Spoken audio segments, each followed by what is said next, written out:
Being socially literate is one of the important factors that is needed for today's generations to adopt the 21st century literacy for navigating digital interactions, multicultural teamworks, and ethical decision making. Ladies and gentlemen, this is Maria Elisa B. Ramos. Allow me to introduce to you the emotional intelligence as a part of our group topic, social literacy. As we go on to our discussions, let me first give you some informations that will help you to clearly understand what emotional intelligence is. So as you can see, EI and EQ are closely related. EI or emotional intelligence refers to the broad ability to perceive, understand, manage, and influence emotions from oneself to other self. EQ or the emotional quotient, it is the measurement or the score used to assess one's level of emotional intelligence. Again, EI is the kakayahan. EQ is yung sukatan. So, sukatan, numero or score na nagpapakita kung gaano kahusay ang inyong emotional intelligence. So, it is the measurement of emotional abilities. So, we have different types of quotients and intelligence. But, I will just give you the link later on for further explanation because we will be focusing more on the emotional intelligence. So, what is emotional intelligence? So what is emotional intelligence? So according to Daniel Goleman, he defines emotional intelligence or EQ as the ability to, number one, recognize, understand, and manage one's emotions o pagkakaroon ng kakayahang maintindihan ang sariling emosyon. And number two, recognize, understand, and influence the emotions of others. Kakayahang matukoy ang nararamdaman din ng iba.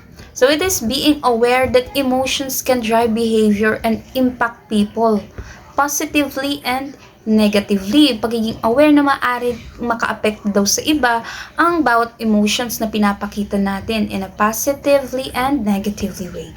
And learning how to manage those emotions, both one's own and others when under pressure, especially in times of Number one, giving and receiving feedback. For example, after receiving criticism about your demonstrations, usually your initial anger is slowly rising, but instead of reacting defensively, you can actually accept the feedback and ask specific questions on how you are going to improve yourself next time, no? And then marirealize mo na lang na it is for good naman pala, kaya instead na magkimkim ka ng galit, ay ginamit mo yung insights nila for your own growth and improvement. Number two, meeting tight schedules. So, during the research, most of us experience difficulties sa mga groupmates, especially nung papalapit na sa deadlines. So, instead na magsisihan, magsumbatan, you think for the possible solutions, no?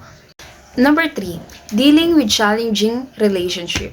When working with other people, especially kung di mo pa ka-close and frequently interrupts you, like nangingaalam, tagakalat ng chismes against you. So instead of fighting back, you asked her for a private conversation for a proper way of resolving the issues.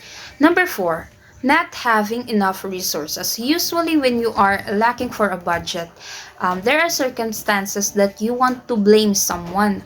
For example, isa ka sa mga housemates ni Kuya and dahil nga may isa kang teammates na di nakagawa ng mga tasks, ay binawasan yung weekly budget nyo. So instead of blaming your teammates, you decided na bumawi na lang next time sa next task. You don't have to let them feel you don't have to let them feel down. Instead, minomotivate mo na lang sila. Number five, dealing with changes. So, ito easy lang to, no? When you are new to a working place, the tendency you are going to adopt and shows the best of you for your own good.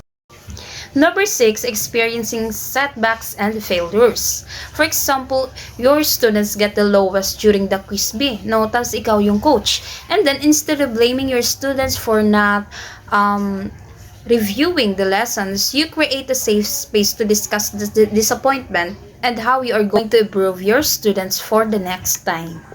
So let's come now to the strategies on enhancing emotional intelligence. Goldman laid down ways or strategies for enhancing emotional intelligence in the light of understanding and managing emotions that a teacher need to know and understand. Number one, think about feelings. A person has to be sensitive to one's and others' feelings to come up with the right manner of approach or appropriate response. For example, a teacher has to be aware of his or her student's background or situations that may trigger negative emotions. Like, for example, you want to ask your LGBT students for their gender preferences. You ask them first what do they prefer or where they feel comfortable to address them. In that case, you would know the right approach when dealing with sensitive issues in the class. Number two, pause. This is about taking a moment to stop and think before doing anything to refrain from resorting to an unsound decision at the height of anger. For example, at the peak of anger, nag-commit ng violations yung students mo. Ikaw, bilang teachers, may gently pause for a while and take a moment of silence to rethink and cool down before jumping into other decisions in order to avoid untoward consequences. You know, nowadays, uso na ang reklamo, ipopost ka sa social media, ipapatulfo ka. Number 3, strive to control one's thought. This is controlling the reactions to emotions by focusing on the one's thought in harmony with goals and values. For example, instead of overreacting to a certain incident or situations, in a class, mali nga yung grammar or masyadong madiin magsalita during the reporting, tapos nagtawanan yung ibang classmates. You, as the teacher, try to control the negative thoughts among the students. As such, try to find the beauty in the things that despite not so good circumstances that may happen. Number 4, benefit from criticism. Criticism, even not delivered in the favorable ways, it is an opportunity to learn and it give an idea on how others think about you. For example, when a senior teachers give you negative feedback on your work, usually dadamdamin mo yun. So instead of taking it personally against him or her, gratefully accept it with humility and appreciation. Just think that it is for your improvement. Number 5, shows authenticity. This is saying that what we mean with what we say and we have to stick to other values and principle. For example, in times of confrontation with parents. Kasi daw mababa yung marka ng anak niya. So, as a teacher, we should clearly express our side with respect and sincerity while consistently upholding on to the principle of truth behind the issues in order to avoid resorting to heated arguments and conflict at the end.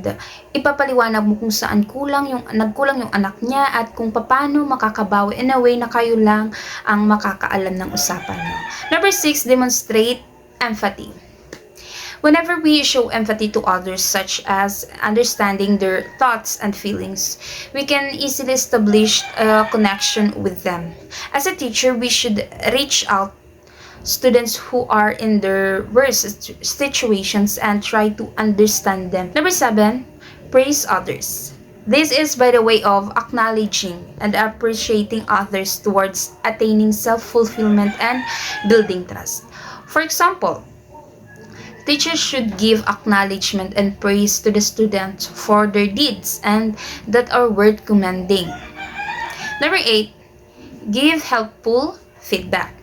Although negative feedback may hurt one's feelings, at some point, syempre, it can be turned into a constructive for one's improvement, like you.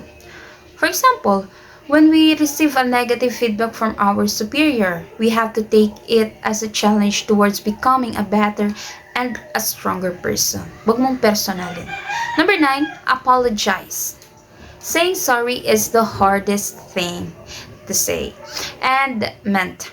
But saying sorry demonstrates humility, a quality that will naturally win others as your value the relationship more than the ego.